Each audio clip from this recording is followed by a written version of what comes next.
నమస్తే. ప్రస్తుతం 'పూలే' సినిమా థియేటర్‌లో ఉంది. కానీ దీన్ని ఎవరు పట్టించుకోవట్లేదు. ఎందుకు అంటే ఒక అండర్ రేటెడ్ మూవీ. ఎన్నో ప్రొపగాండా సినిమాలొస్తాయి. కానీ ఇది కూడా ఒక ప్రొపగాండా మూవీ అని చెప్పేసి చాలా మంది చెప్తున్నారు. సో, దీని గురించి మనతో పాటు డిస్కస్ చేయడానికి రాజ్ బోడా ఉన్నారు. ఆయనతో మాట్లాడదాం. నమస్తే సార్. నమస్తే. సార్ మీరు చెప్పండి. 'పూలే' సినిమా ఒక అండర్ రేటెడ్ సినిమా. ఎందుకంటే ఇప్పటివరకు 'కాశ్మీరీ ఫైల్స్' వచ్చింది. ఇంకా 'కేరళ ఫైల్స్' వచ్చింది. ఇంకా చాలా మూవీస్ వచ్చాయి. ఈ మధ్య 'చావా' కూడా వచ్చింది. కానీ ఇవన్నీ ఒక రేంజ్‌లో ఆడాయి. కానీ 'పూలే'ని మాత్రం ఒక్క వ్యక్తి కూడా సరిగ్గా చూసిన దాఖలాలు లేవు. అండ్ అండర్ రేటెడ్ మూవీ అని చెప్పేసి అంటున్నాం. మీరేమంటారు సార్? సో, అది తెలుగులో వచ్చిందో లేదో నాకు తెలీదు. హిందీలోనే నడుస్తుంది ఇప్పుడు ప్రస్తుతం. హిందీలో అయితే ఇక్కడ తెలుగు రాష్ట్రాల్లో కష్టం. ఎక్కువ హైదరాబాద్‌లో కొంతమంది చూస్తారు గానీ డిస్ట్రిక్ట్‌లలో కష్టం. హ్మ్. సో, అట్లా హిందీలో ఉంటే తమిళనాడులో కూడా కష్టమే. సో, మరి ఆ ప్రొడ్యూసర్ గాని వాళ్ళు ఈ లోకల్ భాషలలో ఎందుకు ఎట్ ఎ టైమ్ రిలీజ్ చేయలేదనేది పాన్ ఇండియాస్ లెవెల్‌లో అనేది ఫస్ట్ క్వెషన్ మార్క్. సో, కొన్ని నార్త్ ఇండియన్ స్టేట్‌లల్ల చూడాలి ఐడియల్లీ. కానీ ఈ బ్రాహ్మణ యొక్క వ్యవస్థలో ఈ బీజేపీ అందరిని బ్రెయిన్ వాష్ చేయడం జరిగింది. ఎస్పెషల్లీ నార్త్ ఇండియాలో.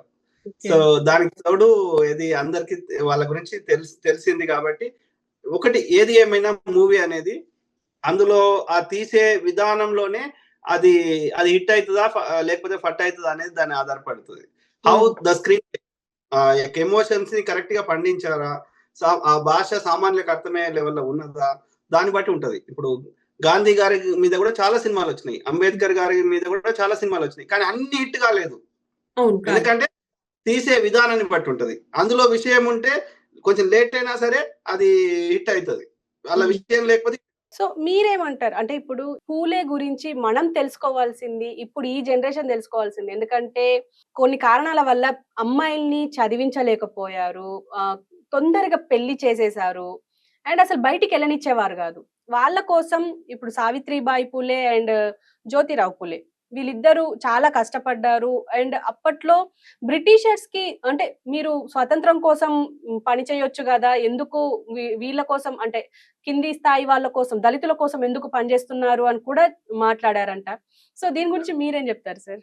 అవును. ఆయన సినిమాలో కూడా డైలాగ్ ఉంటది. ఏమని అంటే, యెస్, ఎవరికి స్వాతంత్రం కావాలి? వీళ్ళు బ్రిటిష్ వాడు రాకముందు లేకపోతే ముస్లిం రాజులు రాకముందు మా బతుకులు ఎట్లుండే? ముఖ్యంగా ఇవాళ బీసీ, ఎస్సీ, ఎస్టీ అంటున్నాం. ఇంక్లూడింగ్ రెడ్డి, కమ్మ, కాపు వీళ్ళు కూడా శూద్రులే. ఈ బ్రాహ్మణ వ్యవస్థలో బ్రాహ్మణుడు, క్షత్రియుడు, వైశ్యుడు, శూద్రుడు. ఈ రెడ్డి, కమ్మ, కాపు ఈ పై మూడిట్లో రారు కదా. ప్లస్ వాళ్ళ మనుధర్మ శాస్త్రం ప్రకారం ఈ మిగతా 3 వర్ణాల వారు బ్రాహ్మణునికి సేవ చేయాలి అనేది ఇప్పటికీ ఈ మధ్య కాలంలో అస్సాం ముఖ్యమంత్రి హేమంత్ బిశ్వ శర్మ అనే ఆర్య బ్రాహ్మణుడు మొన్న స్టేట్మెంట్ ఇచ్చాడు. పార్లమెంట్ వచ్చినప్పుడు ఒక పర్టికులర్ మతం వాళ్ళు అది కూడా ఆర్య బ్రాహ్మణులు ఎందుకు వస్తారు? అందులో శూద్రులు ఉన్నారా? ఒక్కరైనా అన్య మతస్థులు ఉన్నారా? అంటే మేమందరం ట్యాక్సీలు కడతలేమా? మిగతా వాళ్ళు భారతీయులు కాదా? అంటే ఇక్కడ ఏమర్థమవుతుంది, ఇప్పటికి కూడా ఆ మనుధర్మ శాస్త్రము, ఆర్య బ్రాహ్మణులు పెట్టిన ఆ చెత్త చెదారము, ఆ వివక్షని ఇప్పటికి కొనసాగుతుంది అనేది సింబాలిక్ రిప్రజెంటేషన్. అది పూలే దంపతులు వాళ్ళకి బ్రిటిష్ వాడు వచ్చినాక ధైర్యం వచ్చింది, ఒకటి విషయ పరిజ్ఞానం వచ్చింది. అక్కడ కొన్ని ముఖ్యంగా 3 ప్రావిన్సులు, బొంబాయి అంటే ఇప్పుడు ముంబై అంటున్నాం, తర్వాత అక్కడ మద్రాసు, ఇప్పుడు చెన్నై అంటున్నాం, తర్వాత ఇక్కడ కలకత్తా, బెంగాల్. సో ఈ 3 వాళ్ళు ఫస్ట్ రాజ్యం ఏర్పాటు చేశారు అక్కడ పోర్టులు కట్టుకొని. సో ఆ విధంగా అక్కడ ఈ ఏమంటారు వెస్టర్న్ ఎడ్యుకేషన్ స్టార్ట్ చేశారు. కలకత్తా యూనివర్సిటీ, బొంబాయి యూనివర్సిటీ, అట్లా యూనివర్సిటీస్, మద్రాస్ యూనివర్సిటీ స్టార్ట్ చేశారు. ఆ విధంగా మనకి ఫస్ట్ టైం ఈ వెస్టర్న్ ఎడ్యుకేషన్ గురించి అవగాహన వచ్చింది, ఈ సమానత్వం అంటే ఏందో అవగాహన వచ్చింది. అంతకుముందు మనల్ని బానిసలుగా అణిచివేయబడ్డారు వేల సంవత్సరాల నుంచి.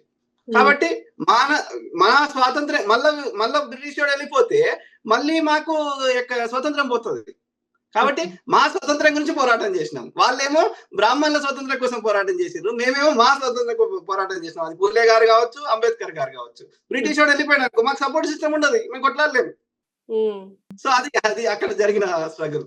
అంటే ఇప్పుడు ఈ జనరేషన్ పూలే గురించి తెలుసుకోవాలి అని అంటే మీరేం చెప్తారు సార్? అంటే ఈ సినిమా ఖచ్చితంగా చూడాలి అంటే అని అంటారా? ఎందుకంటే ఏ సినిమా వచ్చినా ఇప్పుడు 'కాశ్మీర్ ఫైల్స్' కావచ్చు, 'చావా' కావచ్చు, ఇవన్నీ పాన్ ఇండియా లెవెల్లో అన్ని లాంగ్వేజెస్ లో రిలీజ్ అయ్యింది.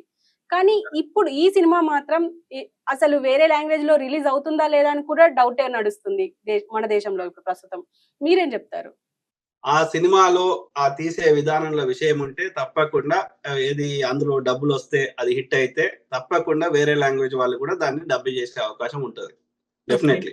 ఒకవేళ అది మంచిగా ఉంది, అది ఆ యొక్క తీసే విధానం మంచిగా ఉండి మనకు నచ్చితే తప్పకుండా మనం చూడాల్సిన అవసరం ఉంది. ఇక వాళ్ళు అది ఆ ఏది ద్వేషాన్ని పెంచే సినిమాలు కూడా చాలా వచ్చినాయి, ఆయన అన్నిటిగా లేదు. ఇప్పుడు రాముంది సినిమా తీసారు మొన్న, రామాయణంది, అది ఎన్నికల ముందు. ఇది రాముడు ఉన్న అయోధ్య, రాముడు ఎక్కడెక్కడ ఉన్నాడో ఫేమస్ గుళ్ళు అక్కడ అన్నిట్లో బ్రీజేబుల్ అయోధ్యలో ఓడిపోయారు కదా. మరి రాముని ఏది వాడుకుందామని, సెంటిమెంట్ వాడుకుందామని చెప్పి ఆ యొక్క రాముని సినిమా తీస్తే రామాయణం ఆడలే కదా. అట్లా అంటే తీసే విధానాన్ని బట్టి ఆడితే తప్ప వీళ్ళు కేవలం ప్రాపగాండా చేసినంత మాత్రాన అది నమ్మి ఓట్లు వేస్తారు అని ఎవరైనా అనుకుంటే అది భ్రమ. ఒక రైతు సినిమా చూసి ఓటేస్తాడా? మీరు ఆలోచించండి. ఒక ఒక కార్మికుడు సినిమా చూసి ఓటేస్తాడా? కొంత ఒక 1-2% యూత్ ని రెచ్చగొట్టడం తప్ప, అది కూడా పని పాట లేని యూత్ తప్ప, అంతకు మించి యూత్ కి ఏం కోరుకుంటారు? వాళ్ళకి పని కల్పించాలి, లేకపోతే సామాన్యులు ఏం కోరుకుంటారు? ధరలు తగ్గాలి, ఇవి చూస్తారు. కానీ సినిమా చూసి ఓటేస్తారా? వాళ్ళకి అదొక లూజ్ ఉంది వాళ్ళకి బ్రెయిన్. అంటే మనం రీసెంట్ గా చూసాము, చావా సినిమా రిలీజ్ అయిన తర్వాత ఛత్రపతికి సంబంధించిన నినాదాలు థియేటర్ లోనే వినిపించాయి, మీరు గమనిస్తే. అంటే అంటే ఖచ్చితంగా ఎఫెక్ట్ చూపిస్తుంది అని చెప్పేసే ప్రొపగండా సినిమాలు చాలా వచ్చాయి. అంటే ఇది కూడా ఒక ప్రొపగండా సినిమా అని చెప్పేసి చాలా మంది మాట్లాడుతున్నారు. సో దీని గురించి మీరేం చెప్తారు? అంటే శివాజీ హయాంలో అసలు మొత్తం బ్రాహ్మణ్సే అని చెప్పేసి మాట్లాడిన వాళ్ళు ఉన్నారు, ముస్లిమ్స్ కూడా ఉన్నారు, ఆయన దాంట్లో అన్య మతస్థులు కూడా ఉన్నారు. ఈవెన్ ఆయనని బ్రాహ్మణులు కాలి గోటితో తిలకం దిద్దారు అన్న వాదన కూడా ఉంది. అయినా కూడా అదొక ప్రొపగండా సినిమాగానే చూసారు. మీరు దీని గురించి ఏం చెప్తారు? చావా అంటారా లేకపోతే చావా అనేది ఆయనే సారీ చెప్పిండు కదా డైరెక్టర్. ఇది వాస్తవం కాదు, అది చాలా ఎవరో కేసు వేసిండ్రు, ఇది తప్పు ఉంది అంటే ఆయనే సారీ చెప్పిండు. కాబట్టి ఇవాళ శివాజీ మహారాజు పరిపాలన చేసినప్పుడు రాయగఢ్ కేంద్రంగా శివాజీ మహారాజుని వాళ్ళ వారసులు ఎక్కడున్నారు? శివాజీ మహారాజుని కుట్ర చేసి ఆ కులకర్ణి అనే బ్రాహ్మణుడు తనకు 4 భార్యలు, ఆ కుటుంబం మధ్యలో తగాద పెట్టి ఆ విధంగా విషయం ఇచ్చి అతన్ని చంపేశారు శివాజీ మహారాజుని. సో వాళ్ళ వారసులు ఎక్కడున్నారు? ఒక వారసులు రాయగఢ్, ఇంకో భార్యకు చెందిన వారసులు ఎక్కడికి పంపించండు? సతారాకు పంపించండు. సో అక్కడ లోకల్లో చిన్న రాజ్యం కింద ఏది ఆ ఛత్రపతి టైటిల్ మాత్రమే ఉంది, వాళ్ళు అక్కడ వచ్చే ట్యాక్సులు కానీ అది వసూలు చేసుకొని బతుకమని చెప్పాడు. మొత్తం పరిపాలన ఎవరు చేసిండ్రు? చిత్లో ఉన్న ఆర్య బ్రాహ్మణులు, ఈ యొక్క ఏది పూనా కేంద్రంగా పేష్వాలు. ఇక మరి ఛత్రపతి ఎక్కడున్నాడు? అక్కడనే ద్రోహం చేసింది ఛత్రపతి గారికి, వాళ్ళ కుటుంబాలకి, వాళ్ళ వారసులకి. ఔరంగజేబు అంత దుర్మార్గుడైతే ఔరంగజేబు దగ్గర సైన్యాధ్యక్షుడు ఉన్నదెవరు? రాజస్థానీ, ఆయన పేరు నేను మర్చిపోయినా. ఆయనే కదా పట్టుకొచ్చి శివాజీని బంధించి తీసుకుపోయింది. చెప్పేదానికి 1% కూడా పొంతన లేదు. హిస్టారికల్ ఫ్యాక్ట్స్ వేరున్నాయి, వీళ్ళు చెప్పే చెత్త వేరుంది. వాస్తవానికి 1% కూడా దగ్గర లేదు. రెండోది ఏమంటే అన్ని సినిమాలు బ్రాహ్మణులను హైలైట్ చేసే విధంగా ఎందుకు వస్తాయి? మంగల్ పాండే బ్రాహ్మణ్, ఇక ఝాన్సీ లక్ష్మీబాయి. ఝాన్సీ అనేది మరాఠా సామ్రాజ్యంలో బుందేల్ఖండ్ ఇవాళ యూపీలో ఉన్నది, చాలా చిన్న రాజ్యం. డల్హౌసీ యొక్క డాక్ట్రిన్ ఆఫ్ ల్యాబ్స్ పెట్టి వారసులు లేకపోతే వాళ్ళు అతను రాజ్యాన్ని గుంజుకోవడానికి ఒక చట్టం తెచ్చిండు. అయితే వీళ్ళకి పిల్లలు లేకపోతే దత్తత తీసుకున్నారు. అయితే అయినా సరే ఆమె కొట్లాడలే, రాజ్యం ఇవ్వడానికి కూడా సిద్ధంగా ఉన్నది. అయితే ఏమైంది? వాళ్ళ ఆర్మీ ఏం చేసిందంటే ఈమెకు తెలియకుండానే ఒక బ్రిటిష్ ఆఫీసర్ ఫ్యామిలీని చంపేశారు.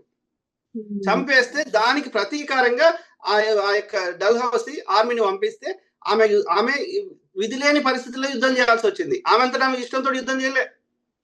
సో ఆ చిన్న రాజ్యం ఇప్పుడు ఝాన్సీ లక్ష్మీబాయి ఎక్కడైతుందో ఆమెది డెడ్ బాడీ, ఆమె సైన్యాధ్యక్షుడు ఎవరు? మీర్ బక్షి. సో ఆయనది కూడా ఉంటది.